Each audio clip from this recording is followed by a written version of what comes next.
बिस्मिल्लाहिर्रहमानिर्रहीम। अस्सलाम वालेकुम viewers, welcome to my channel जी आयानो। आज हम बनाएंगे बहुत ही खूबसूरत सा एप्लिक वर्क में बॉर्डर बनाएंगे, फ्लावर बनाएंगे। ये डिज़ाइन जो हम बना रहे हैं 3 in 1 डिज़ाइन है।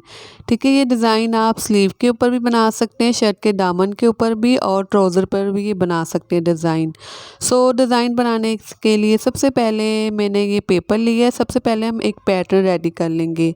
ठीक है, पेपर की जो लेंथ है 3.5 है और जो वीथ है इस पेपर की वो मैंने 12 इंच लिया है, क्योंकि अभी सिर्फ मैंने आपको पैटर्न कटिंग करना बताना है। इसके बाद हम 3 इंच के मार्जिन से पेपर फोल्ड कर लेंगे और इसी मार्जिन से हम कंप्लीट पेपर फोल्ड करेंगे। 3 इंच के मार्जिन से मैंने जो वीथ रखी है पेपर की वो 3 इंच के मार्जिन से रखी है। इस तरह से जो पेपर हमने बराबर फोल्ड कर लिया। ठीक है, बिल्कुल बराबर फोल्ड करना है और इस साइड से हमने इसे टर्न नहीं करना, फोल्ड नहीं करना। ऊपर वाली साइड है जो पेपर की, इस साइड से हमने इसे फोल्ड करना है। ठीक है, अब ये हमने फोल्ड कर लिया बराबर। अब जो इस पेपर की बंद साइड है, ठीक है, ये देखेंगे बंद साइड है, इसे हम अपनी तरफ कर लेंगे। इसकी जो साइड है वो अपने उसका जो रुख है अपनी तरफ कर लेंगे और इसके बाद इस पेपर के ऊपर हम एक पैटर्न ड्रॉ कर लेंगे। ठीक है, एक ही टाइम में बहुत ही खूबसूरत सा मैं बॉर्डर कटिंग करना बताऊंगी आपको एप्लिक वर्क का। इस तरह से हमने लाइन ड्रॉ की है और फिर इसके सेंटर में इस तरह से हम इसे ड्रॉ कर लेंगे। बहुत ही आसान है ये पैटर्न रेडी करना। ठीक है, जिन्हें ड्राइंग नहीं आती वो भी बहुत ही आसानी से बना सकती, बहुत ही आसान है। इस तरह से यहाँ तक हमने ड्रॉ कर लिया। इस साइड से हम इस तरह से एक छोटी लाइंस ड्रॉ कर लेंगे। दो इस तरह से हमने ये 2 लाइंस ड्रॉ कर ली हैं और इस तरह से ये आप इसका स्क्रीनशॉट भी ले सकती हैं। ठीक है, इसका स्क्रीनशॉट भी ले सकती हैं ताकि आसानी से आप इसे ड्रॉ कर सकें। अब जिस जगह पे मैंने क्रॉस लगाया, ठीक है, वहाँ से हम इस पेपर को कटिंग कर लेंगे। तो इस तरह से हम इस पेपर को बिल्कुल आउटलाइन के साथ साथ जो हमने पैटर्न ड्रॉ किया है बिल्कुल आउटलाइन के साथ साथ हम इसे कटिंग करेंगे। ठीक है, एक्स्ट्रा पेपर है जो हम उसे निकाल देंगे। ठीक है, सेंटर से हमने निकाल दिया। अब इस साइड से पेपर रिमूव करेंगे और ये बाहर वाली साइड से भी रिमूव कर लेंगे। यहाँ तक हमने रिमूव कर लिया। अब जो इसका सेंटर है कॉर्नर, यहाँ से भी हम थोड़ा सा कटिंग कर देंगे इस तरह से। इस तरह से हमारा जो बॉर्डर है वो कटिंग हो चुका है और ये बिल्कुल रेडी हो चुका है पैटर्न हमारा एप्लिक बॉर्डर का।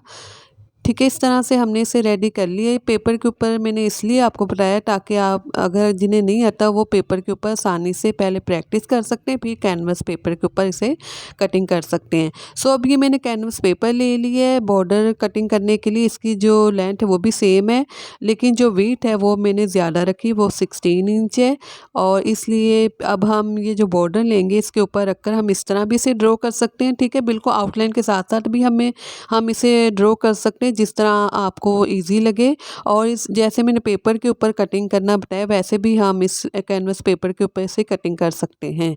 अगर हम कैनवस पेपर को इस तरह से डबल फोल्ड करेंगे 3 इंच के मार्जिन से तो काफ़ी ये मोटा हो जाएगा, तो कटिंग करने में काफ़ी डिफ़िकल्टीज होगी। तो उससे बेहतर है कि आप इसके ऊपर रख के इसे ड्रॉ कर लें, स्टेप बाय स्टेप इसे कटिंग कर लें। अब ये मेरे पास फैब्रिक है। ये मेरे पास बचा हुआ रेशमी फैब्रिक है। ठीक है, ये मैं रेशमी फैब्रिक से आपको डिज़ाइन बनाना बताऊंगी। ठीक है, अगर आपके पास रेशमी फैब्रिक नहीं है तो इसकी जगह आप कॉटन, खद्दर या लीलन का फैब्रिक भी ले सकते हैं। इस तरह से इस बॉर्डर को हम पेस्ट कर लेंगे इस फैब्रिक के ऊपर आयरन की मदद से। इसके बाद हम पेस्ट करने के बाद जो बॉर्डर है उसके बाहर वाली साइड पे, किनारे वाली साइड पे थोड़ा सा फैब्रिक छोड़ते, बाकी फैब्रिक को हम इसी तरह से कटिंग कर लेंगे। जो उसकी शेप है बॉर्डर की उसके अकॉर्डिंग तो हम इसके फैब्रिक की बाहर वाली साइड से दोनों साइड से हम कटिंग करेंगे थोड़ा सा फैब्रिक छोड़ते हुए। इस तरह से हमने कटिंग कर ली। कटिंग करने के बाद इनके सेंटर में इस तरह से हम छोटे छोटे से कर्व्स लगा लेंगे ताकि जब हम इन्हें पेस्ट करें तो आसानी से ये पेस्ट हो जाए। दोनों साइड से इसी तरह से हम छोटे छोटे से कर्व्स लगा देंगे। कर्व्स लगा लिए हमने। कर्व्स लगाने के बाद ये मेरे पास ग्लू है, तो आप कोई भी ग्लू ले सकते हैं, फैब्रिक ग्लू UHU भी आप ले सकते हैं। इस तरह से मैंने इस फैब्रिक के ऊपर ग्लू लगा लिए और फिर इस तरह से मैं इस फैब्रिक को पेस्ट कर दूंगी। ठीक है, ये रेशमी फैब्रिक है तो ये आयरन के बगैर नहीं ये पेस्ट होगा। फिर इसी तरह से हम इसे पेस्ट करेंगे और साथ साथ मैं आयरन भी करती जाऊंगी। अगर कॉटन वगैरह का ये दूसरा फैब्रिक होता, लीलन वगैरह का, तो आसानी से वो पेस्ट हो जाना था इस्त्री के बगैर। इस तरह से मैंने इन किनारे वाली साइड से फैब्रिक को फोल्ड कर दिया, बराबर फोल्ड कर दिया जो इसकी इसकी शेप थी बॉर्डर की उसके अकॉर्डिंग तो मैंने फैब्रिक को पेस्ट कर दिया। अब जो सेंटर से जो थोड़ा सा ये हमने कटिंग किया था जो इसका फैब्रिक ऐसे भी हम 4 साइड से कर्स लगा लेंगे और इसके ऊपर भी ग्लू लगाएंगे और इस फैब्रिक को भी हम सेम इसी तरह से पेस्ट कर लेंगे जिस तरह से हमने किनारे वाली साइड से फैब्रिक को पेस्ट किया। साथ साथ हम इसे प्रेस भी करते जाएंगे। प्रेस करने के बाद ये बहुत ही आसानी से पेस्ट हो जाएगा, बहुत ही नीटनेस से पेस्ट होगा।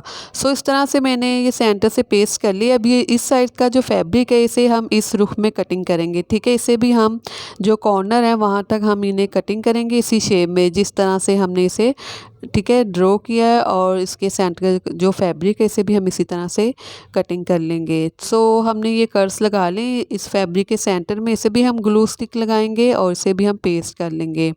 सो इस तरह से इन्हें भी मैंने पेस्ट कर लिया। अब ये जो सेंटर वाला फैब्रिक है, ठीक है, इसे बहुत ही हम अख्तियार से बहुत केयरफुल होकर कटिंग करेंगे क्योंकि बहुत ही कम फैब्रिक है। सो इस तरह से फिर हम इनके सेंटर से बिल्कुल बराबर हम इन्हें कटिंग करेंगे, ठीक है, ताकि आसानी से ये पेस्ट हो जाए फैब्रिक। सो इस तरह से देखिए मैंने इसे कटिंग कर लिया। कटिंग करने के बाद हम दोबारा से सीज़र लेंगे और इनके सेंटर में छोटे छोटे से कर्स लगा लेंगे और ये जो हमने फ्लावर की छोटी पट्टियाँ ड्रॉ की इनके सेंटर में भी कर्स लगा लेंगे और इन्हें भी हम इसी तरह से सेम पेस्ट कर लेंगे ग्लू की मदद से। सो हमने इसे पेस्ट कर लिया है। सो इसके ऊपर इस तरह से बैक साइड पे हम इस तरह से छोटी छोटी सी लाइंस ड्रॉ करेंगे। जब तक मैं इसे ड्रॉ करी, अगर आप नए तो मेरे चैनल को प्लीज़ ज़रूर सब्सक्राइब कीजिएगा, वीडियो को भी ज़रूर लाइक और शेयर कीजिएगा, कमेंट्स में भी अपनी अच्छी सी राय ज़रूर दीजिएगा। सो इस तरह से फिर मैंने ये रेशमी थ्रेड लिया है, ये ठीक है, ये रेशमी थ्रेड है मेरे पास। सो आप इसकी जगह कोई भी एंकर का थ्रेड भी ले सकते हैं जो आपके घर में अवेलेबल जो आपके पास हो। सो इस तरह से फिर हम इसे बोबिन में फिल करेंगे और मशीन के ऊपर वाली साइड पे हम सेम कलर में साड़ी नलकी लगा लेंगे और इस तरह से फिर हम जो हमने इनकी बैक साइड पे छोटी छोटी सी शाहें ड्रॉ की हैं, ठीक है, उनके ऊपर इस तरह से हम एम्ब्रॉयडरी कर लेंगे। सो इस तरह से आप साड़ी नलकी के साथ भी कर सकते हैं और मैचिंग जो नलकी है थ्रेड है उसके साथ भी आप ये, ठीक है, इसके ऊपर एम्ब्रॉयडरी कर सकते हैं। जैसे आपको इजी लगे वह जो आपको खूबसूरत लगे आप उसके मुताबिक इसे बना सकते हैं। सो इस तरह से इनकी शाहों के ऊपर हम एम्ब्रॉयडरी कर लेंगे स्टेप बाय स्टेप और बाकी के ऊपर भी इसी तरह से करेंगे। सो इस तरह से हमने इनके ऊपर एम्ब्रॉयडरी कर ली, रेडी हो चुका है। सो जिस कलर का हमने फैब्रिक लिया है डिज़ाइन बनाने के लिए उसी कलर का मैंने ये ऑर्गेन्जा फैब्रिक ले लिया है, ठीक है। इसकी जो विड्थ रखी है वो मैंने स्लीव के मुताबिक रखी है और जो लेंथ है वो 8 इंच है। अब हमने जो बॉर्डर रेडी किया इसकी बैक साइड पे थोड़ी सी हम ग्लू स्टिक लगाते हुए इसे पेस्ट कर लेंगे ताकि जब हम इसे स्टिच करें तो आसानी से ये स्टिच हो जाए। सो इस तरह से फिर हम इसे स्टिच करना स्टार्ट करेंगे। एक तरह से हम एम्ब्रॉयडरी करेंगे क्योंकि अब मैंने जो रेशमी नलकी वो मशीन के ऊपर वाली साइड पे लगा ली है, ठीक है। पहले मैंने बॉबिन में फिल की थी रेशमी नलकी, अब मैंने मशीन के ऊपर वाली साइड पे रेशमी नलकी लगा ली है और मशीन की बॉबिन में मैंने सारी नलकी को फिल कर लिया है। और इसके बाद हम इनके आउटलाइन के ऊपर इस तरह से एम्ब्रॉयडरी करते जाएंगे, इन्हें स्टिच करते जाएंगे कंप्लीट स्टेप बाय स्टेप। सभी के ऊपर हम बाहर वाली साइड पे जो किनारे उनके ऊपर भी इसी तरह से एम्ब्रॉयडरी कर लेंगे। सो ये डिज़ाइन बनाने के लिए मैंने ये कॉटन का फैब्रिक लिया था और ये ऑर्गेन्जा का जो पैच है वो रेडी हो चुका है। अब जो वन साइड पे तो हमने बॉर्डर को स्टिच कर लिया था, अब जो ये साइड है दूसरी साइड है ऑर्गेन्जा फैब्रिक की, इसे हम और जो फैब्रिक है दूसरा कॉटन का फैब्रिक है इन्हें बराबर रखते हुए इस तरह से कंप्लीट हम इसे स्टिच कर लेंगे। सो इस तरह से स्टिच कर ले, इसके टॉप के ऊपर भी हम एक स्टिचिंग लगा लेंगे। अब ये मैंने लिया है पेपर और इसकी जो विड्थ और जो लेंथ है बिल्कुल सेम है, 6.5 इंच है। इसके ऊपर भी हम एक पैटर्न रेडी करेंगे और बहुत ही आसानी से मैं आपको एप्लिक का ये फ्लावर बनाना बताऊंगी, बहुत ही इजीली है। इस तरह से हम इसे फोल्ड करेंगे, अगेन हम इस तरह से इनके कोने हैं उनको हम बराबर रखते हुए फोल्ड करेंगे। सो इस तरह से हमने फोल्ड कर लिया। फोल्ड करने के बाद जो बंद साइड है इसकी, ठीक है, इसे हम इस तरह से अपनी तरफ कर लेंगे और इसके ऊपर इस तरह से हम एक फ्लावर ड्रॉ कर लेंगे, ठीक है। जिन्हें ड्राइंग नहीं आती वो भी आसानी से इसे ड्रॉ कर सकते हैं, बहुत ही आसान है ये फ्लावर बनाना और बहुत खूबसूरत भी है, आसान भी है। सो इस तरह से हमने इसे ड्रॉ कर लिया। जब तक मैं इसे ड्रॉ करी, अगर आप नए तो मेरे चैनल को प्लीज़ ज़रूर सब्सक्राइब कीजिएगा, वीडियो को ज़रूर लाइक और शेयर कीजिएगा।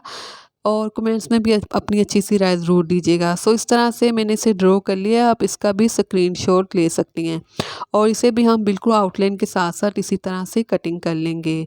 ठीक है, जो भी मैं आपको डिज़ाइन बताती हूँ मेरी कोशिश ये होती है कि आसानी से बताऊँ ताकि हर कोई बना सके। सो इस तरह से हमने इस फ्लावर को कटिंग कर लिया। देखिए बहुत ही खूबसूरत सा एक ही टाइम में हमने बहुत ही खूबसूरत सा एक फ्लावर कटिंग कर लिया है। सो अब हम सेम साइज़ में जो हमने पेपर का साइज़ था, ठीक है, उसी साइज़ में हमने कैनवस पेपर ले लिया, उसी साइज़ में हमने इसे कटिंग कर लिया है। अब जो हमने पैटर्न रेडी किया है, ठीक है, पैटर्न कटिंग किया है, इसे हम इसके ऊपर रख कर भी पेस्ट कर सकते हैं। ठीक है, जिस तरह से आसानी हो आपको उस तरह से आप इसे पेस्ट कर सकते हैं। इसके ऊपर रख कर पेस्ट करेंगे तो आसानी से इक्वल शेप में सारे जो हमने फ्लावर कटिंग करने वो आसानी से हो जाएंगे कटिंग। और आप इसे सिंगल भी पेपर की तरह भी कैनवस पेपर के ऊपर फ्लावर कटिंग कर सकते हैं। उसी तरह से कैनवस पेपर को फोल्ड करेंगे, उसे कटिंग कर लेंगे। लेकिन जो कैनवस पेपर है वो डबल फोल्ड करने की वजह से काफ़ी मोटा हो जाता है और कटिंग करने में थोड़ी सी मुश्किल हो जाती है। तो इस तरह से आप पैटर्न के ऊपर भी रख कर आप इसे, ठीक है, ड्रॉ करके कटिंग कर सकते हैं स्टेप बाय स्टेप। अब हमने फैब्रिक लिया, इसके बैक साइड पे इस तरह से मैंने इस फ्लावर को आयरन की मदद से अच्छे से पेस्ट कर दिया है और जो किनारे वाले साइड का जो एक्स्ट्रा फैब्रिक है उसे मैंने इस तरह से कटिंग कर लिया है।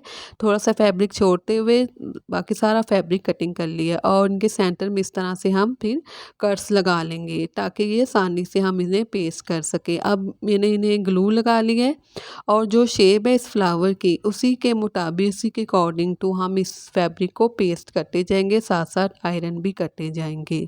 सो इस तरह से मैंने इन्हें पेस्ट कर लिया है और बहुत ही खूबसूरत से ये फ्लावर बनकर रेडी हो चुके हैं। अब हम इनके ऊपर भी एम्ब्रॉयडरी करेंगे। सबसे पहले इनकी बैक साइड पे हम इस तरह से टर्न कर लेंगे इन्हें और इसके ऊपर इस तरह से हम लाइंस ड्रॉ कर लेंगे और इनकी बैक साइड भी सेम उसी तरह से हम छोटी छोटी सी शाहें ड्रॉ कर लेंगे, छोटी छोटी सी हम लाइन ड्रॉ कर लेंगे इस तरह से। और ये वन साइड पे बता रही, बाकी के ऊपर सेम इसी तरह से हम इन्हें ड्रॉ कर लेंगे।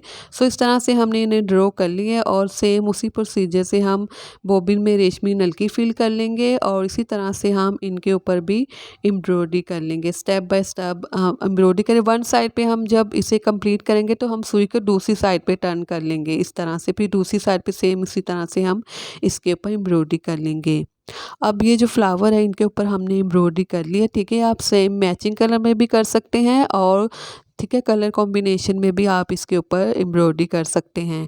अब ये जो फ्लावर है जो हमने रेडी कर ली है और इस तरह से हम इसके बॉर्डर जो हमने रेडी किया है इसके ऊपर हम इस तरह से इसे एडजस्ट करेंगे और इनकी बैक साइड पे भी हम थोड़ी सी ग्लू स्टिक लगा लेंगे ताकि ये पेस्ट हो जाए फैब्रिक के ऊपर आसानी से। फिर हम जब इसे स्टिच करें तो आसानी से ये स्टिच हो जाए, मूव ना करे इधर उधर। ठीक है, इस तरह से पेस्ट हो जाए कि इधर उधर मूव नहीं करेगा। हम ये होता है फ़ायदा ग्लू स्टिक लगाने का।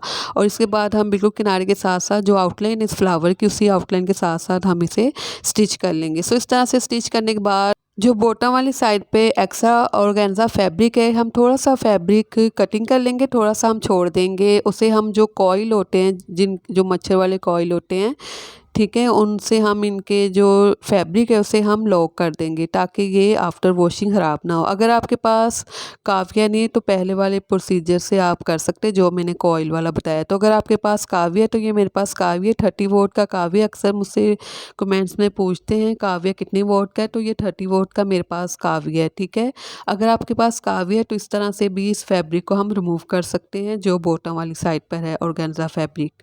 ठीक है, अब हमने इन्हें रिमूव कर लिया। उसके सेंटर में मैंने रेडीमेड एम्ब्रॉयडरी मिरर लिए, इनके सेंटर में इस तरह से पेस्ट कर लिए और मैंने सुई की मदद से फिर बाद में स्टिच कर ली है। सो ये डिज़ाइन आप हर फैब्रिक के ऊपर बना सकते हैं और मुझे अब इजाज़त दें। अल्लाह हाफिज़।